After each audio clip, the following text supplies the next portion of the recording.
Wala na dayon ang botohan alang sa Barangay and Sangguniang Kabataan eleksyon sa pipila ka polling center sa Bayang Lanao del Sur kagahapon tungod sa pipila ka mga aberya. Samtang usa ang natala nga namatay tungod sa kagubot sa probinsya atol sa eleksyon. Anyang report? Pipila ka mga botante sa Bayang Lanao del Sur ang nagreklamo human matud ba wala sila nakaboto atol sa adlaw sa Barangay and Sangguniang Kabataan elections. Matud nila, gipabalhin sila sa laing barangay aron moboto nga sa ilang pagkabalo dili sakto. Dapat na yung decision na coming from the COMELEC, pero na ang nangyari na hindi galing sa COMELEC yung decision. Kasi merong nagmamanipulate, parang ganun po. Tungod niini, sumala sa COMELEC sa 26 ka barangay sa Bayang, 7 ka barangay sa lungsod ang wala nakapahigayon og botohan kagahapon. Kinisama sa Linaw, Taguranaw, Bialan, Lalapong, Kontor, Kadayunan ug Lumbak. Hinuon na dayon na ang eleksyon sa maong lungsod karong adlaw.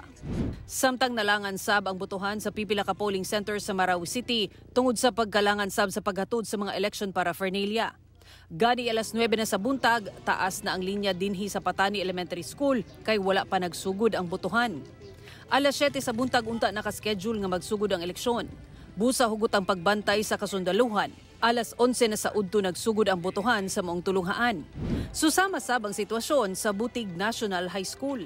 Kinihuman sab sa naitabong pagpamusil patay sa bana sa incumbent barangay chair sa maong lugar. Sumala sa Lanao del Sur Police Provincial Office, samtang naghulat aron moboto, nagkalalis madud pa ang biktima nga si Madid Bao ug igsuon niini nga si Diamal Bao, kinsa kandidato sa pagkabarangay chair ug misangpot sa pagpusil niini sa igsuon. While the victim na naghintay po ng pagbuto, ma'am, nagkaroon ng confrontation with the suspect. So, nauwi sa suntukan at identified na putok.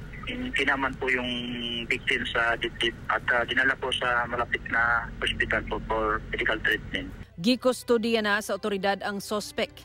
Ginaimbestigahan na sa kapulisan ang insidente.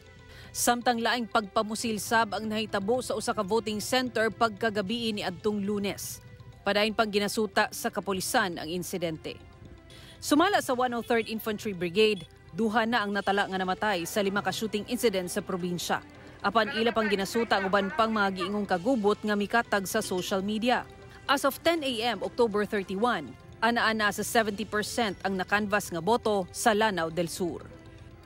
Ako si Sara Hilomen Velasco para sa One Mindanao.